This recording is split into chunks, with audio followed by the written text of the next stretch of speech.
Former Epstein cellmate drops bombshell about alleged suicide.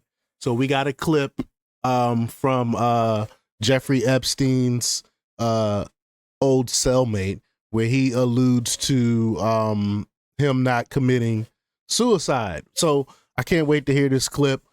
This is something that I think I remember reporting on before years ago. I think he made that same statement, but now we have a video of him actually telling his side of the story about what possibly happened to Epstein. So we're gonna play the clip, but before we get started, go ahead and hit that like button, share this out so we can get this information out there. Subscribe if you're not already a subscriber, and hit that alarm bell so you know when I'm putting out new stuff.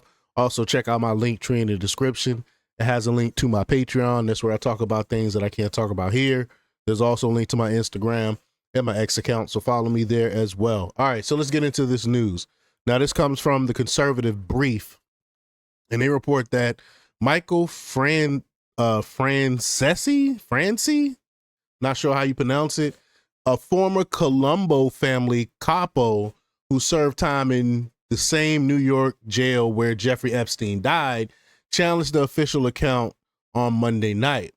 Speaking on News Nation Bainfield, Francesi said the Justice Department's conclusion that Epstein's 2019 death was a suicide simply doesn't make sense.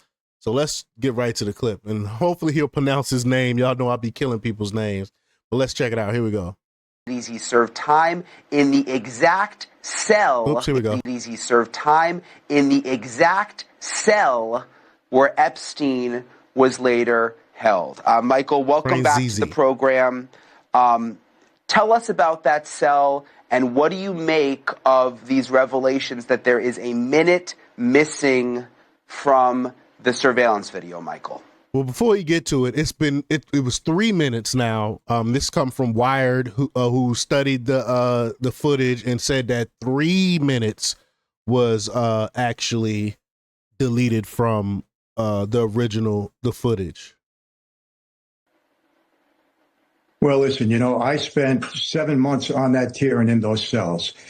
And the first thing I have to say, there's no way you are able to commit suicide. There's just no way. There's no way to hang yourself. There's nothing from the ceiling. There's nothing from the bed. You'd have to be a midget and work really hard to try to hang yourself. And I don't think you can accomplish it at that point.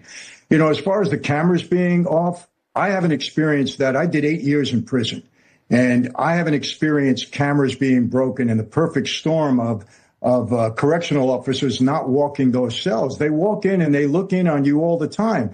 As a matter of fact, sometimes it's embarrassing to go to the toilet because they're walking past you and looking in the cell constantly. So I've said this from day one. I do not believe it was suicide. I can't talk about what happened to him, but I don't believe it was a suicide because you just couldn't physically do it. It would be almost impossible to do it. So that's number one. It must be interesting, Michael, when you look at the video, though. It must be interesting because you know the area. I mean, we all look at this and it just looks like a prison, but this must look very familiar to you.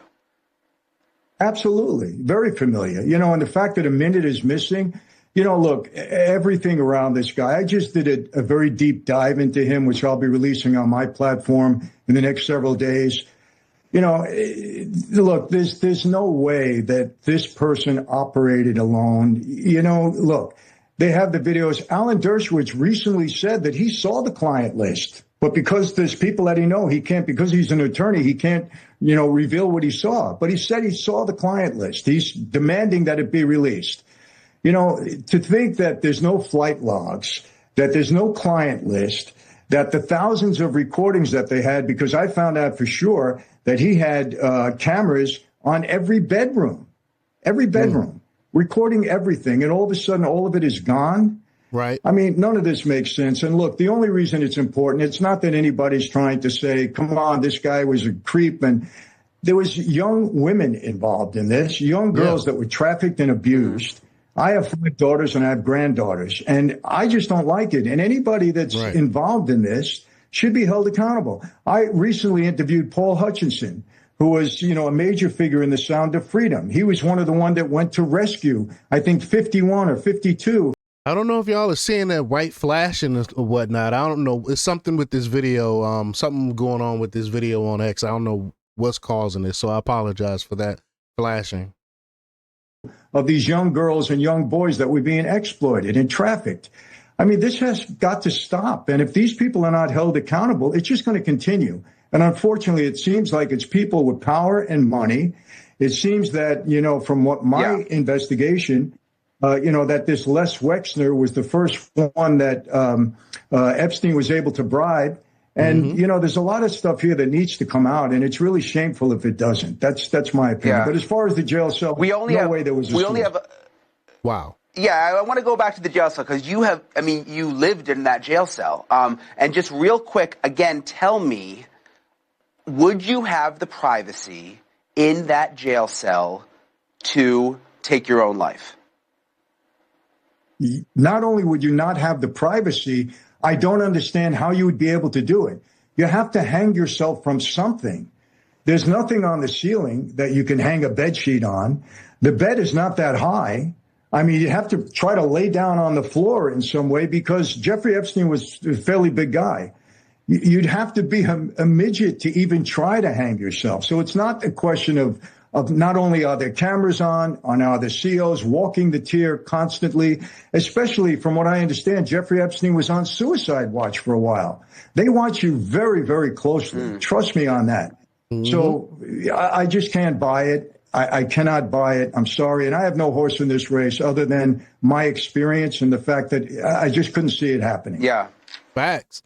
That's what I've been saying. Isn't that what I've been saying? Like, it's how can you hang yourself in these things, first off, to do something like that? Like, when I worked in the prison, I've seen people tie themselves off on the, it's like a little landing, I seen someone like tied themselves off up on there and jumped off it.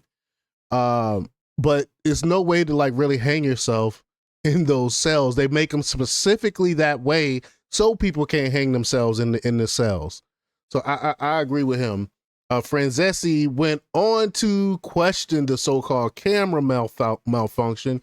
He said a missing minute in the surveillance footage released by the Justice Department. He said, as far as the cameras being off, I haven't experienced that. I did 8 years in prison. I haven't experienced cameras being broken in a perfect storm of correctional officers not walking those cells. For a friend, Franzesi, who said he did 8 years behind bars, went on. I mean, it's just crazy that that this is happening. I don't know what this video is here, but Franzesi has been outspoken in his support for President Trump, noting after he soundly defeated Vice President Kamala Harris, "What a night! America won today." Rep. Tim Burchett stated last week that he believes a client list tied to Epstein once existed but was destroyed by the Biden administration. He said, quote, "I think the files existed at one time," Burchett said in an interview with News Nation on Balance with host Leland Vittert. "I think they were destroyed in the previous administration. I would not put that past the Biden administration."